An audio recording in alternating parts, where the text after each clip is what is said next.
Selamat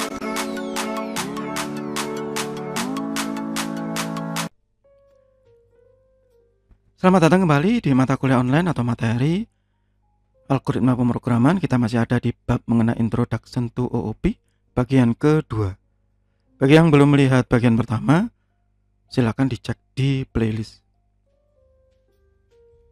Bagi yang melihat bagian pertama, ya, saya membahas mengenai pengenalan awal dari OOP, Object Oriented, ya, bahwa kita itu sebenarnya setiap hari sudah menggunakan OOP, ya, di pola pikir kita secara dasar, cuman untuk menuangkannya itu yang kesulitan.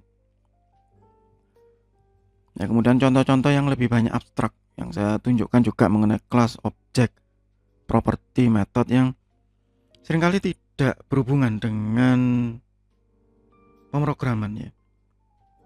Dan ya, ini misalnya yang contoh pertamanya, bahwa menggunakan OOP itu reusable.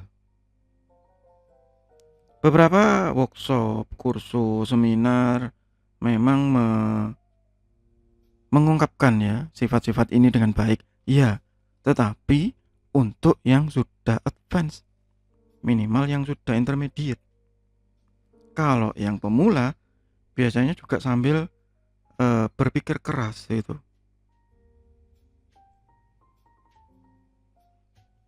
Itu kenapa ya saya harus pakai OOP ini, kenapa ya? Kenapa saya nggak hanya menggunakan copy paste? Nah, itu pertanyaan yang masih sering berdengung, ya, di teman-teman yang dalam tanda kutip masih pemula, ya. Dan kenapa kok masih seperti begitu? Karena tidak ada petunjuk yang real. Itu yang pertama. Kemudian jika itu modul atau buku teori tadi diajarkan dengan, ya, misalnya dengan Java ataupun C, ya, dan kebanyakan malah ditunjukkan dengan text editor, ya. Text editor yang bagi para pemula gitu, itu akan berpikir keras. Kok tambah ribet ya begitu? Di zaman yang drag and drop dan teman-teman mahasiswa terutama ataupun teman-teman SMK yang sudah sangat lebih lincah jarinya untuk tanya di website-website model Stack Overflow ataupun website-website model Quora begitu, ataupun googling dengan sangat cepat, ya. Ini menjadi sesuatu yang aneh akhirnya.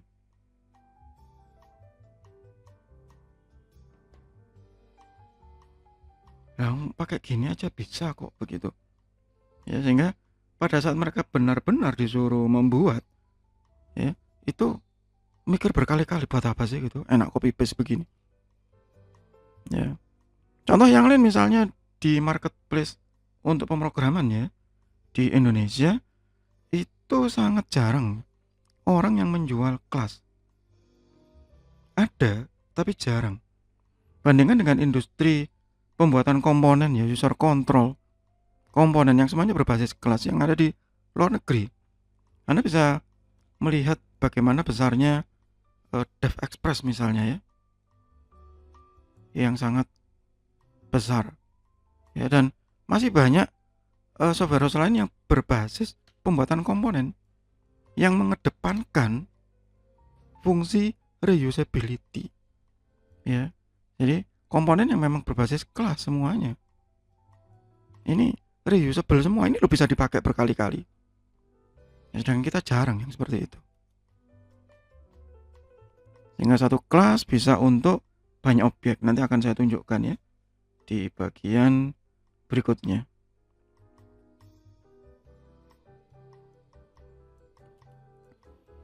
Each object created from the class can have its own property. Ya, yang ini sebenarnya kalau belajar bahasa pemrograman berbasis visual, apapun, ya, apapun bahasa pemrogramannya, itu semua sudah kok, ya, sudah diterapkan begitu. Jadi bukan sesuatu hal yang yang rumit sebenarnya.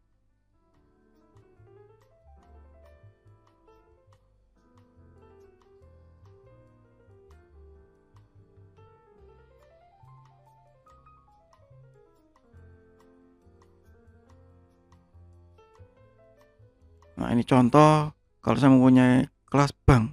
Sebenarnya begini, eh ini bukan tabel ya, bukan database juga, tapi saya akan membuatnya seakan-akan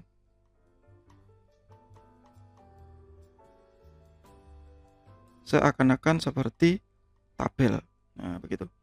Jadi misalnya ada satu kelas bank account begitu ya. Kelas bank account yang di dalamnya ini seperti, anggap aja kita seperti buku tabungan begitu. Ya, rekening bank. Kalau yang secara sederhana ya kita punya buku tabungan aja lah. Yang gampang ya. Di dalamnya ada nomor rekening, ada saldonya, ada kapan dia melakukan setor dan kapan dia melakukan penarikan. Nah, setor dan penarikan ini menyetor, menarik karena itu kata kerja ya. Karena itu kata kerja, maka ini dua-duanya adalah metode.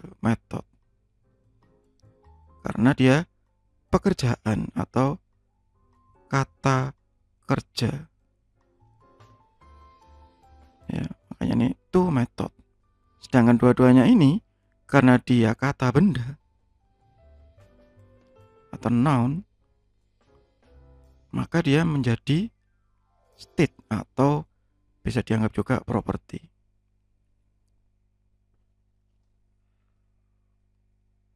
Secara sederhana ya.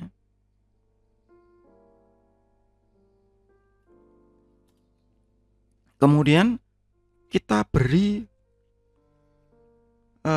sifat ya. Kita berikan sifat. Maka dari kelas rekening tadi, bank account tadi, kita membuat banyak objek.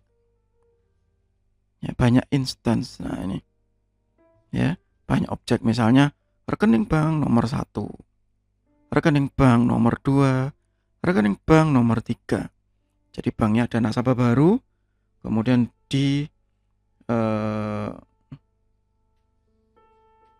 buat objeknya masing-masing. Nah, begini.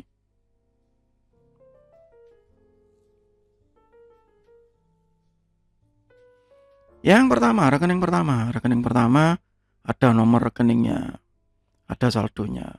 Rekening nomor 2 ada nomor rekeningnya, ada saldonya, sampai dengan rekening nomor 3. Nah, ini tadi propertinya tadi atau state-nya ya. Jadi ini objek state-nya. Yang ini semuanya sama, satu kelas, satu jenis. Nah, gambarannya begitu biasanya. Kalau di kenyataan orang menyebutnya begitu. Ini satu jenis. Ya, satu jenis apa? Rekening bank.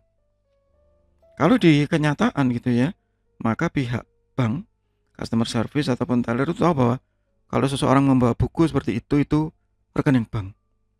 Tetapi karena orangnya berbeda. Nah, karena orangnya berbeda maka ya, sifatnya juga berbeda. Ya. Saldonya pasti akan berbeda, nomornya pasti akan berbeda. Kalau sampai ada yang sama, nggak mungkin, ya kan? Karena kalau ada yang sama berarti ada yang salah begitu. Ya, ada yang salah di rekening bank tersebut. Kok bisa sama? Wong orangnya beda, ya, orangnya beda kok bisa sama? Nggak mungkin begitu. Ya, harusnya propertinya beda-beda atau objek state-nya beda-beda. Ya, objek state-nya beda-beda.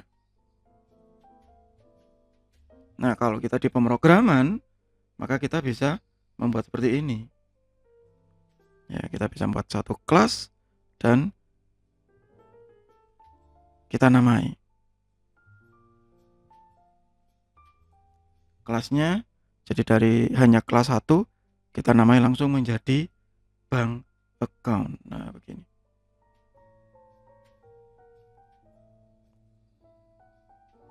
Kemudian kita tambahkan ya. Kita tambahkan properti-propertinya. saldonya, ya, dan nanti akan ada yang bersifat public, bersifat private, ataupun protected. Ya, kalau di tiap bahasa pemrograman nanti istilahnya bisa berbeda-beda gitu.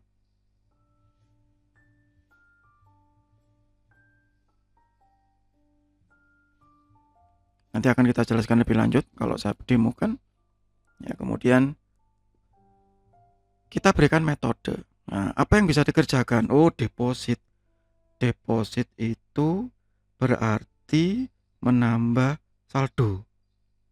Ya, menambah balance ini.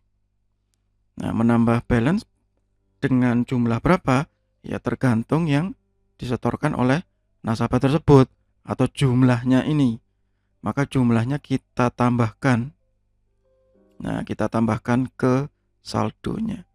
Nah, karena dia mengerjakan sesuatu, maka dia adalah method. Sedangkan balance ini karena dia bendanya, maka ini adalah propertinya nanti atau state-nya tadi, object state, ya. Begitu.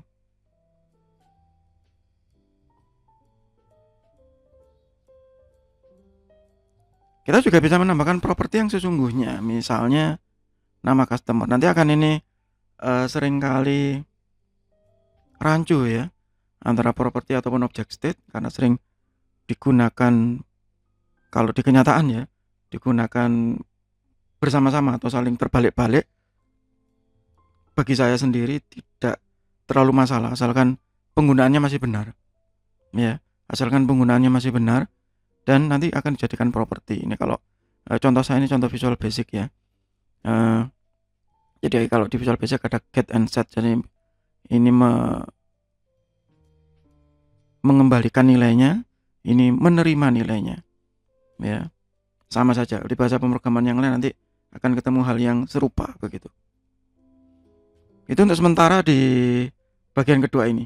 Nah, selanjutnya saya akan coba langsung mendemonstrasikan supaya tidak terlalu lama berabstraksi gitu ya, membayangkan seperti apa sesungguhnya begitu. Demikian untuk bagian kedua ini, masih di bab mengenai Introduction to OOP, masih di mata kuliah online atau materi algoritma pemrograman. Semoga bermanfaat. Tetap sehat, tetap semangat. Terima kasih.